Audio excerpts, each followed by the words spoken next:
Hello दोस्तों, good afternoon. आप सभी का एक बार फिर से बहुत बहुत स्वागत है आप सभी का अपने यूट्यूब चैनल परीक्षा की शिक्षा में।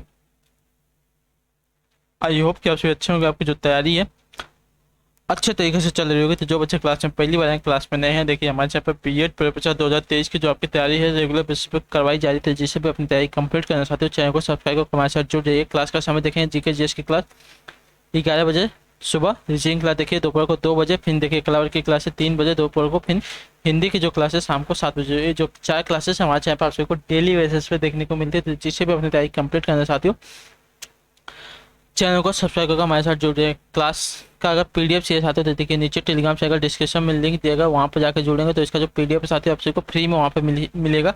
और बाकी का जो क्लास के रिलेटेड नोटिफिकेशन अपडेट है वहाँ पे देखिए आपको मिलते रहेंगे। और उसी के नीचे देखिए हमारा इंस्टाग्राम का पेज देगा, तो आप हमें देखिए इंस्टाग्राम पे फॉलो कर लेंगे। ठीक है साथियों, तो चलें क्लास स्टार्ट करें। देखिए अभी कला वर्ग की प्रैक्टिस सेट की क्लास है। ध्यान से देखेंगे कि क्वेश्चन को बताएंगे। तो आर्थिक दृष्टि से सर्वाधिक विकसित प्राकृतिक प्रदेश कौन सा, बताइए। आर्थिक दृष्टि से सर्वाधिक विकसित प्राकृतिक प्रदेश कौन सा साथियों, इसका क्षेत्रफल देखिए पश्चिमी यूरोपीय प्रदेश है। ठीक है, जो ऑप्शन सी वाला दिया गया है आपका राइट आंसर के लिए साथियों। आर्थिक दृष्टि से सर्वाधिक विकसित प्राकृतिक प्रदेश आपका पश्चिमी यूरोपीय प्रदेश है, जो ऑप्शन सी वाला दिया का राइट। अगला क्वेश्चन देखेंगे 92, ध्यान से देखकर बताएंगे क्षेत्रफल साथियों। विश्व के अधिकांश सक्रिय ज्वालामुखी पाए जाते हैं कहाँ पर, बताइए। विश्व के अधिकांश सक्रिय ज्वालामुखी कहाँ पर पाए जाते हैं साथियों, 92 से उत्तर कर जाएगा।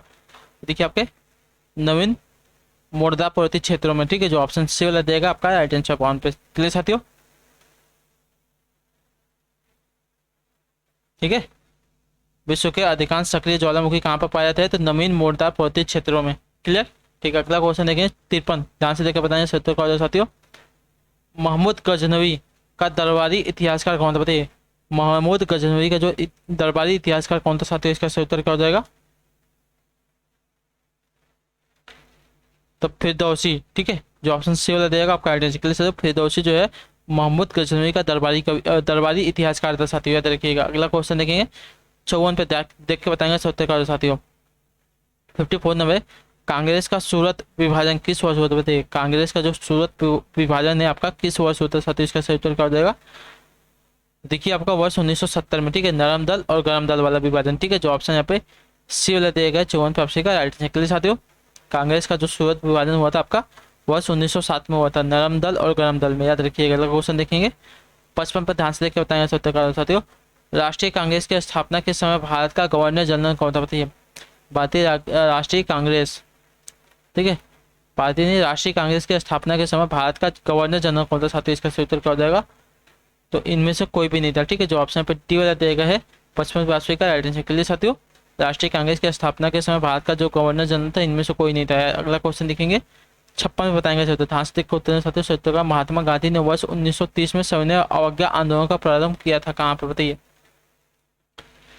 मतलब 1930 में महात्मा गांधी ने सविनय अवज्ञा आंदोलन का जो आरंभ है कहाँ पर किया था साथियों, 56 पर 76 क्या हो जाएगा, देखिए दांडी से। ठीक है, जो ऑप्शन यहाँ पे टी बी वाला दिया गया है 56 पे ऑप्शन का राइट आंसर। तो महात्मा गांधी ने वर्ष 1930 में सविनय अवज्ञा का जो आंदोलन का जो आरंभ है आपका दांडी से किया था, तो ऑप्शन नंबर जहाँ पे बी वाला दिया गया आपका राइट आंसर। अगला क्वेश्चन देखेंगे 57 पे बताएंगे सौ का ध्यान से उत्तर देंगे। निम्नांकित जोड़ों में से किसका सुमेल है, बताइए। निम्नांकित जोड़ों में किसका सुमेल सही है बताना है हमको साथियों।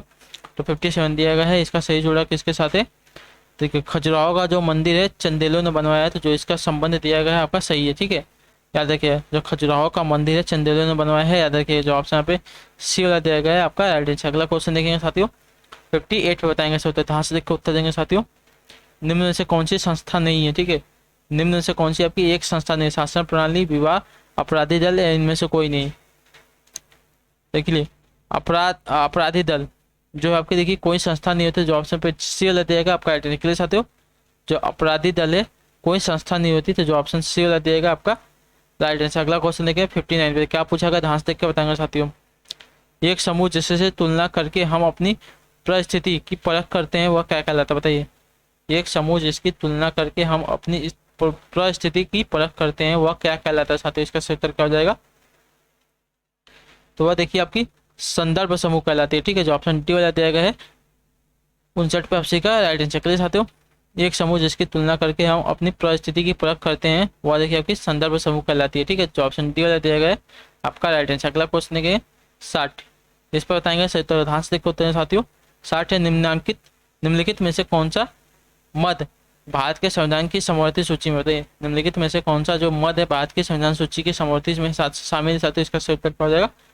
देखिए आपकी जनसंख्या नियंत्रण और परियोजना नियोजन। ठीक है, जनसंख्या नियंत्रण और परिवार नियोजन जो है आपकी देखिए भारत के संविधान की समवर्ती सूची में, तो जो ऑप्शन पे ए वाला दिया गया है 60 पे आपसे का राइट आंसर के लिए साथियों।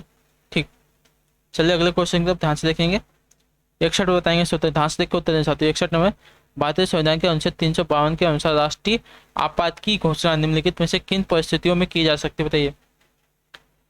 भारतीय संविधान के अनुच्छेद 352 के अनुसार राष्ट्रीय आपात की जो घोषणा है निम्नलिखित में से किन परिस्थितियों में की जा सकती है साथियों, इसका सही उत्तर क्या हो जाएगा 61 पे। तो युद्ध, बाह्य आक्रमण अथवा सशस्त्र विद्रोह के। ठीक है, भारतीय संविधान के अनुच्छेद 352 के अनुसार राष्ट्रीय आपात की जो घोषणा है आपकी देखिए युद्ध या बाह्य आक्रमण या सशस्त्र विद्रोह, इन परिस्थितियों में देखिए की जा सकती है। जो ऑप्शन डी वाला देगा 61 पे आपसी का राइट आंसर के लिए साथियों। ठीक, अगला क्वेश्चन देखेंगे 62 पे, ध्यान से देख के बताएंगे सही उत्तर साथियों। 62 आपका पूछा गया सर्वसम्मति से निर्वाचित भारत के राष्ट्रपति कौन थे बताइए। सर्वसम्मति से जो निर्वाचित आपके भारत का राष्ट्रपति कौन थे साथियों, इसका सही उत्तर क्या हो जाएगा। तो एन संजीव रेड्डी। ठीक है, जो ऑप्शन सी वाला देगा आपका राइट आंसर साथियों एन संजीव रेड्डी देखिए आपके सर्वसम्मति से निर्वाचित भारत के राष्ट्रपति थे, याद रखिएगा। ठीक है, अगला क्वेश्चन देखिए साथियों क्या पूछा गया 63 बताएंगे साथियों। ध्यान से देखिए उत्तर देगा निम्नांकित में से किनमें बहुपति विवाह की प्रथा प्रसिद्ध बताइए। निम्नांकित में से किनमें आपकी बहुपति विवाह की जो प्रथा है प्रसिद्ध साथियों, इसका सही उत्तर क्या हो जाएगा। देखिए नायरो में। ठीक है, जो ऑप्शन पे ए वाला दिया गया है आपका राइट आंसर क्लियर है। तो नायरो में आपके देखिए बहुपति विवाह की जो प्रथा है प्रसिद्ध है, जो ऑप्शन ए वाला देगा 63 पे आपका राइट आंसर। अगला क्वेश्चन है 64 क्या दिया गया, ध्यान से देख के बताएंगे साथियों। भारत द्वारा सबसे अधिक विदेशी मुद्रा किस वस्तु के आयात पर व्यय की जाती है बताइए। भारत द्वारा सबसे अधिक विदेशी मुद्रा है किस वस्तु के आयात पर व्यय की जाती है साथियों, 64 पर सही उत्तर क्या हो जाएगा।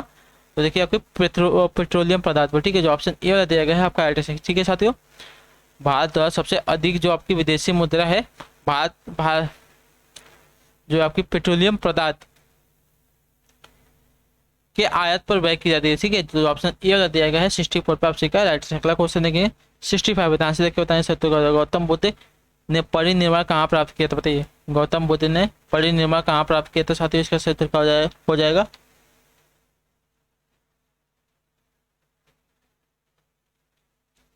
परिनिर्वाण यानी कि अपनी जो देह है उसको कहाँ पर त्यागा था गौतम बुद्ध ने, देखिए कुशीनगर में। ठीक है, जो ऑप्शन यहाँ पे सी वाला दिया गया है आपका 65 पर राइट आंसर के लिए साथियों। ठीक, अगला क्वेश्चन देखेंगे क्या पूछेगा 66 पे बताएंगे उत्तर क्या हो जाएगा। निम्नांकित में से कौन सी सामाजिक प्रक्रिया नियमित है। निम्नांकित में से कौन सी एक आपकी सामाजिक प्रक्रिया नहीं, संघर्ष, एकीकरण, सामाजिक विघटन और संवेदनशीलता, इन चारों में से कौन सा देखिए आपका एक सामाजिक प्रक्रिया नहीं है। तो देखिए संवेदनशीलता, जो ऑप्शन पे डी वाला दिया गया आपका एक सामाजिक प्रक्रिया नहीं होता। ठीक है, संवेदनशीलता याद रखिएगा। क्लियर। ठीक, अगला क्वेश्चन देखेंगे 67 पर, ध्यान से देखकर बताएंगे साथियों। 67 भारत के संविधान की प्रस्तावना में निम्नलिखित में से वह शब्द कौन सा है जिसका समावेश संविधान जो है संविधान के जो 42वें संविधान संशोधन अधिनियम 1976 के मध्य में नहीं किया गया था बताइए। सही उत्तर कर साथियों, भारत के संविधान की प्रस्तावना में निम्नलिखित में से वह शब्द कौन सा है जिसका समावेशन संविधान अधिनियम 1976 के माध्यम में नहीं किया गया था, जिसका सही उत्तर क्या हो जाए साथियों।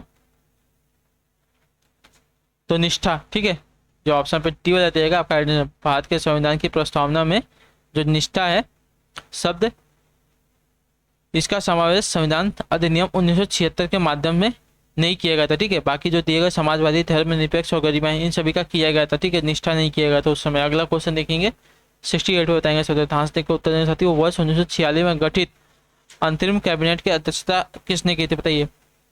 वर्ष 1946 में गठित अंतरिम कैबिनेट की अध्यक्षता किसने की थी साथियों। 68 बताएंगे सत्य क्या हो जाएगा साथियों। देखिए जवाहरलाल नेहरू ने। ठीक है, जो ऑप्शन पे बी वाला दिया गया आपका राइट आंसर के लिए साथियों। वर्ष 1946 में गठित अंतरिम कैबिनेट की अध्यक्षता थी आपकी जवाहरलाल नेहरू ने की थी। अगला क्वेश्चन है 69 पे ध्यान से देखकर बताएं उत्तर करो साथियों। किस बैंक द्वारा किसानों को दीर्घकालीन वित्तीय सहायता प्रदान की जाती है? बताइए किस बैंक द्वारा किसानों को दीर्घकालीन वित्तीय सहायता प्रदान की जाती है साथियों? इसका सही उत्तर क्या हो जाएगा? तो देख लीजिए भूमि विकास बैंक द्वारा, ठीक है, जो ऑप्शन बी वाला देगा आपका राइट आंसर साथियों। भूमि विकास बैंक द्वारा किसानों को दीर्घकालीन वित्तीय सहायता प्रदान की जाती है, जो ऑप्शन बी वाला देगा 69 का राइट। अगला क्वेश्चन है 70 पे ध्यान से देखकर बताएंगे उत्तर क्या हो जाएगा साथियों। 70 नंबर है राज्यपाल की दोहरी भूमिका से आप क्या समझते होते हैं? राज्यपाल की दोहरी भूमिका से आप क्या समझते हैं? 70 पे से उत्तर क्या हो जाएगा? देखिए राज्यपाल की दोहरी भूमिका से आप क्या समझते हैं? तो संवैधानिक शासक और केंद्र का एजेंट, ठीक है, संवैधानिक शासक और जो है आपका केंद्र का एजेंट होता है जो आपका राज्यपाल होता है। तो जो ऑप्शन पे टी वाला दिया गया है 70 पे आपसे का राइट आंसर, ठीक है। अगला क्वेश्चन देखेंगे 71 बताएंगे इससे उत्तर क्या हो जाएगा साथियों। निम्नलिखित में से कौन सा कथन तैगा प्रदेश के संबंध में सत्य? बताइए निम्नलिखित में से कौन सा जो कथन है आपका तैगा प्रदेश के संबंध में सत्य साथियों? इसका सही उत्तर क्या हो जाएगा? देखिए यह प्रदेश यूरेशिया और उत्तर अमेरिका में 45 डिग्री से 70 डिग्री उत्तरी अक्षांशों के बीच एक चौड़ी पट्टी के रूप में विस्तृत है। सही बात है। इस प्रदेश की वनस्पति कोणधारी या शंकुधारी वन है, ये भी सही बात है। लकड़ी काटना इस प्रदेश का जो है मुख्य व्यवसाय है, ये भी सही बात है। तो उपरोक्त में से जो आपका डी वाला दिया गया उपरोक्त सभी के सभी जो कथन दिए गए हैं टैगा प्रदेश के बारे में आपका सही उत्तर है। क्लियर साथियों, ठीक। अगला क्वेश्चन देखेंगे 72 बताएंगे इस उत्तर का साथियों।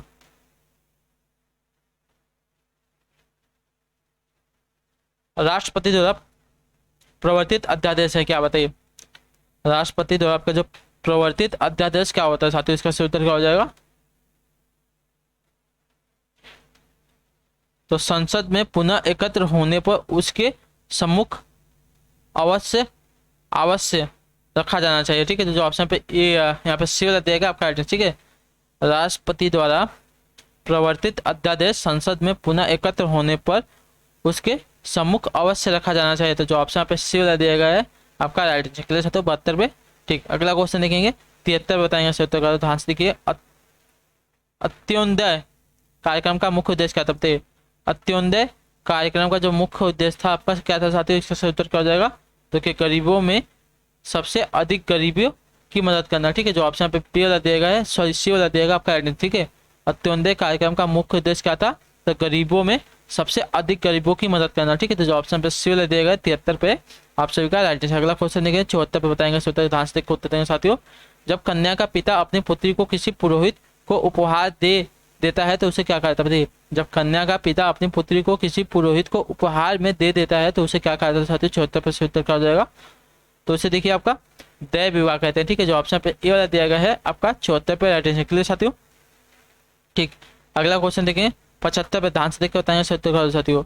शेष शाह के भू राजस्व व्यवस्था के संदर्भ में क्या सही नहीं है? बताइए शेष शाह के भू राजस्व व्यवस्था के संदर्भ में क्या सही नहीं है साथियों? इसका सही उत्तर क्या हो जाएगा? देखिए भू राजस्व की दर उपज का 1/3 भाग तय किया गया था, आपका गलत है, ठीक है। शेष शाह के भू राजस्व व्यवस्था के संदर्भ में आपका भू राजस्व की जो दर है उपज का 1/6 भाग तय किया गया था, आपका सही नहीं है। तो जो ऑप्शन पे टी वाला दिया गया आपका राइट आंसर। अगला क्वेश्चन देंगे साथियों 76 पे ध्यान से देखकर बताएंगे साथियों। पृथ्वी के कोर में किस तत्व की प्रधानता होती है? बताइए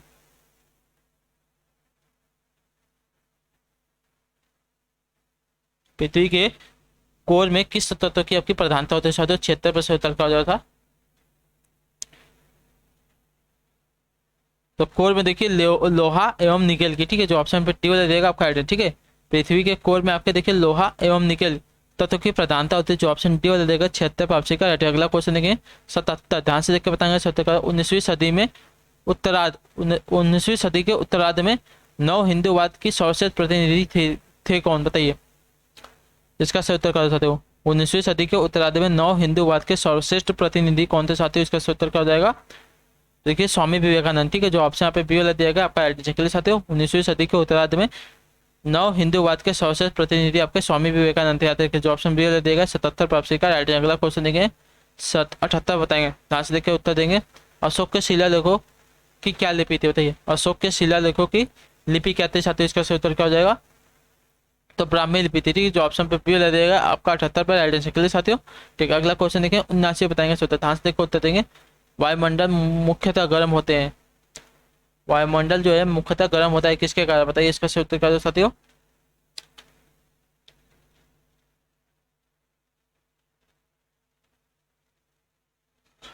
तो देखिए पृथ्वी के विकिरण द्वारा, ठीक है, जो ऑप्शन बी लग जाएगा आपका।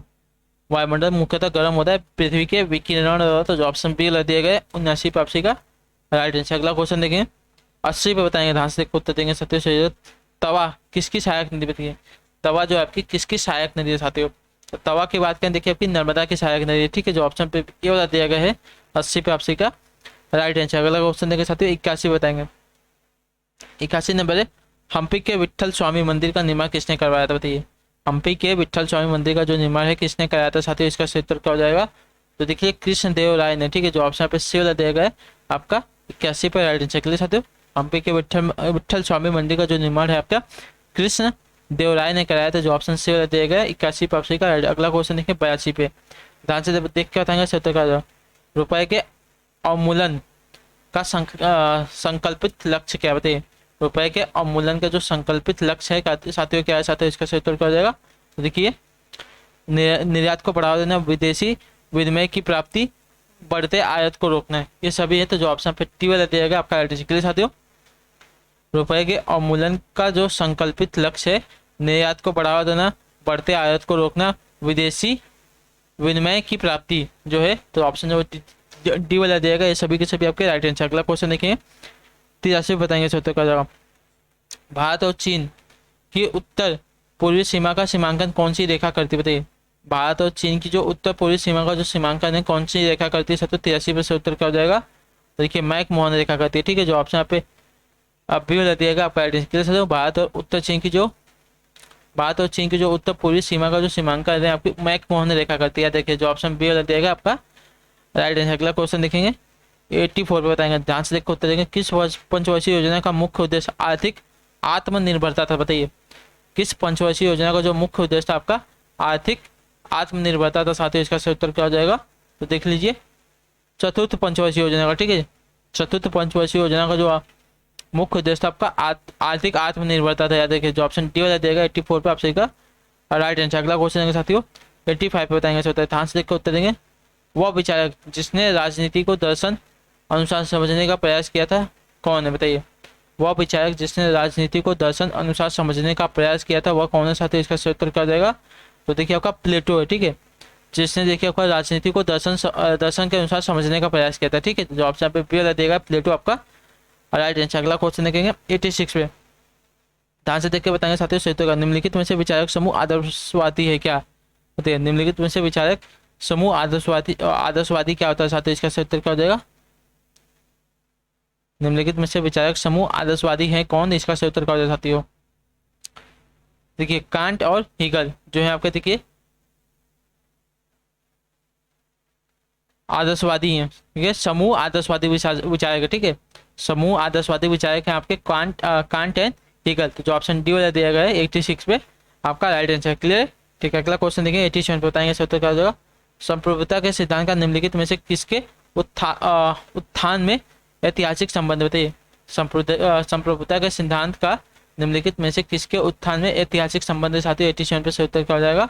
देखिए निरंकुश राजतंत्र, ठीक है, जो ऑप्शन पे बी वाला देगा आपका, ठीक है साथियों, जो ऑप्शन बी वाला देगा 87 पे आपसे का राइट आंसर। संप्रभुता के सिद्धांत का निम्नलिखित में से किसके उत्थान में ऐतिहासिक संबंध है? तो निरंकुश राजतंत्र, ठीक है, जो ऑप्शन यहाँ पे बी वाला दिया गया है आपका 87 पे राइट आंसर के लिए साथियों निरंकुश। 88 पे बताएगा सौदा का एकत्व कानूनी संप्रभुता की निम्न से एक विशेषता नहीं है क्या?